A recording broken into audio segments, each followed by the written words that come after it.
Hi everyone, welcome to the Mark Sclair podcast. Let's get started straight away because this is the fourth part to the Rocky series where I'm explaining to you why Rocky is more than just a boxing movie. So let's get started, but to recap, we've talked about the story of Sylvester Stallone, we've explained about Rocky 1, about how he got his chance, all he wanted to do was go the distance, Rocky 2 where he has the rematch with Apollo and becomes the heavyweight champion of the world, and now we're into Rocky 3. First of all, which movie from Rocky is actually your favourite? It'd be really interesting to hear. Comment in the box below. But Rocky 3, he's beaten Apollo, and now over the beginning of the movie, they fast forward really 3 years. But during that time, he's had 10 championship fights. He couldn't be more of a people's champ. He's absolutely loved by everybody. The media love him. Like, he's just every bit of a success that you could ever imagine. So it starts with him having a presentation, a ceremony at the Philadelphia steps where he runs up where we come to find out actually there's actually a library there. I don't know if you know that, but there's actually a library at the top of those steps. We learn about that in Rocky 5. Probably jumped a little bit too far ahead there, but so he's at this ceremony and they're doing this unveiling to celebrate Rocky and what he means to Philadelphia. So they unveil this statue, and if you've been lucky enough to go to Philadelphia, you'll see that that statue actually exists. They've moved it now. It's been moved to a park in Philadelphia, but I was lucky enough many years ago to go and visit there, and it's incredible to see, especially if you love Rocky. So they unveil this statue, and as he is making a thank you speech, he reveals that he's going to be retiring. And the crowd are going like, why Rocky, why Rocky, why are you doing this? Out of nowhere, this guy comes from the crowd and he goes, you've been ducking me, you say you're the heavyweight champion of the world, I'm the #1 contender, why are you not giving me my chance, why are you not giving me my chance?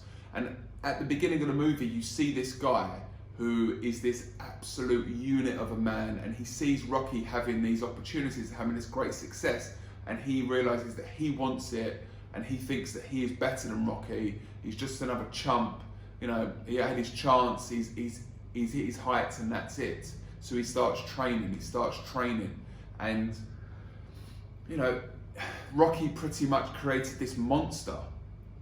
And if I can use going to football, for example, I always say like Chelsea, Jose Mourinho, sorry Jose, I got told off for saying Jose, but Jose Mourinho came into Chelsea in 2004. United were great, Arsenal were great, Liverpool were great, but he created this monster. So they had 2 years of success. We had 2 years of success with Chelsea, and United, they had to go the next level up. And that is what the person who's boxing in Rocky is named Clubber Lang. He realised that he had to take his next step up, so he becomes an absolute monster. And he's this sort of guy that's from the streets. You know, he's Rocky 4 years ago. He had the eye of the tiger, he had that hunger. So he says, why are you not giving me my chance, why are you not giving me my chance? All of a sudden Mickey steps in and he's like, you don't get a chance, you go back to where you're from, you won't ever have a chance against Rocky, that's it, he's retired. Now, Clubber Lang starts to take things a bit personal and he starts involving Adrian into it. Rocky loses his cool, he says, right, you got your chance, you're definitely going to be fighting me, I don't care what you say, that's how it's going to be. Mickey goes off, goes back home, Rocky goes chasing after him, goes into his room, and he says, you know, why can't we fight this guy? He's going, you can't fight this guy, you know, you're retired now, that's it. He goes, come on, one more fight, Mickey. You can't have this guy bad-mouthing Adrian. It's one more fight, that's all it's going to be. He says, look, if you're going to fight, you're going to have to do it without me. And he goes, why? Like Rocky is like, why? He goes, you know, these fights, you know, they were hand-picked. They were all the fights that you've had since Apollo, they were hand-picked. So imagine, you think you're heavyweight champion of the world, you think you're the greatest thing ever, you've built your career up in the right sort of way, you think you've done it right, and all of a sudden you found out now that your career has been hand-picked. So he says, what were they, fixes? He goes, no, they were good fighters, but they were fighters that suited the way your career was going. So it wasn't that they were pushovers and you couldn't, you know, you didn't have a chance of not losing. There was a possibility of that. But they were always people that had a bit of a story, like their last fight they were going to be fighting, or they were just coming up through the ranks or something like that. It was somebody, and Mickey said in Rocky 1 or Rocky 2, you know, he wants to help Rocky build a career. And my training is about building a successful career. People either go at money Floyd Mayweather, but you know, the thing about a boxer is it's not to get hit, it's to not get hit. So Mickey wanted to protect him, but now all of a sudden Rocky has found out that his career is all a lie.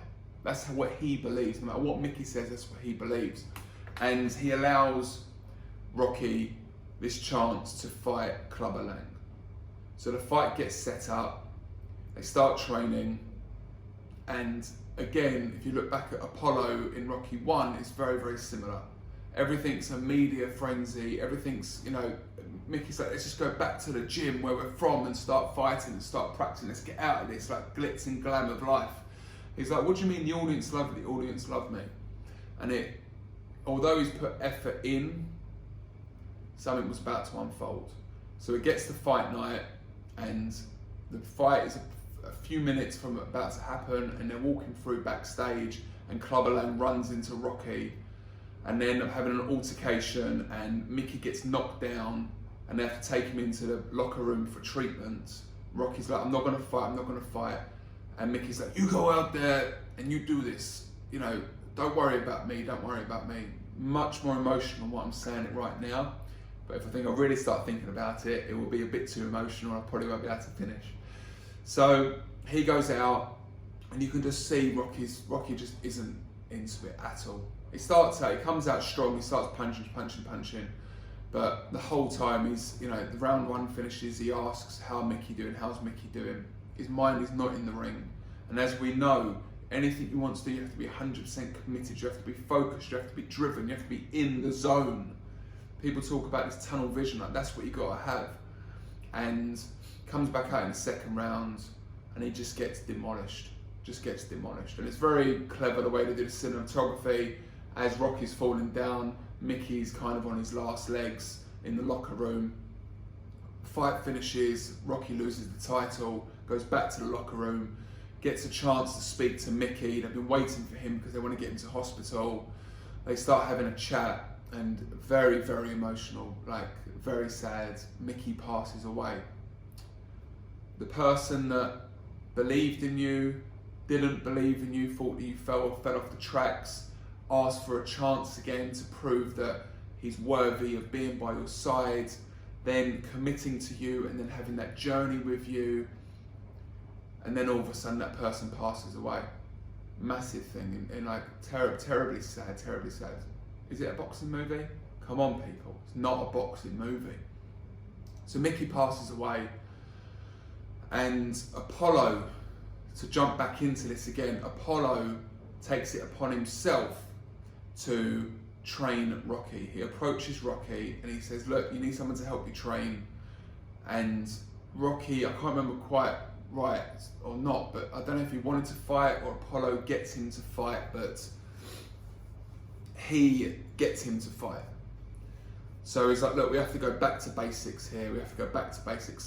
So they're living in Philly at that time. They go to LA, where Apollo's originally from, and they go to his old gym, and they get in there. And there's a lot more emotion to this, but I'm cutting it a little bit short here. But they get in there, and they step in, and they've got all of these other boxers there. And he's like, you see these guys? Look into their eyes. They had what you had. They got the eye of the tiger. And that's what Rocky had lost. He'd become civilized, and that's what Mickey said, you become civilized. It's the worst thing that can happen to a boxer. You lose that street meanness, which is what you need. If you can go into a ring and punch someone in the face, you've got to have something crazy about you. You know, if they've done something to you, affected you, then yes, but to go into a ring against somebody that, you know, you're fighting and there's not really a problem that you have, you've got to be a little bit crazy in the head. So he'd lost this eye of the tiger, and now we have to get it back. So he starts training, and you can see he just hasn't got it. His head is elsewhere. Just like when he was losing to Le Clubber, his head is elsewhere. And he's training with Apollo, and he says, you know, they start running, and again, very theatrical, you've got to watch the movie, but he says, you know, there is no tomorrow, Rock, there is no tomorrow. And he's like, look, that's it, can't do this anymore. Rocky has pretty much given up. So they're on the beach and Adrian goes to talk to Rocky. And this is what it's all about. You have that person by your side that's strong, that knows how to talk to you, how to get the best out of you, how to support you. And she breaks Rocky down. And again, you need to watch the movie. I don't want to ruin it for you, but you need to watch this movie. And she breaks him down. And, he says to her, how'd you get so tough? She goes, I married a fighter. Crazy. So all of a sudden now, he's up for it. She's got him motivated. He's ready for it. They start training. And all of a sudden, he becomes Rocky again. He's got the eye of the tiger. And he gets back into the ring against Clubber Lang. They start boxing.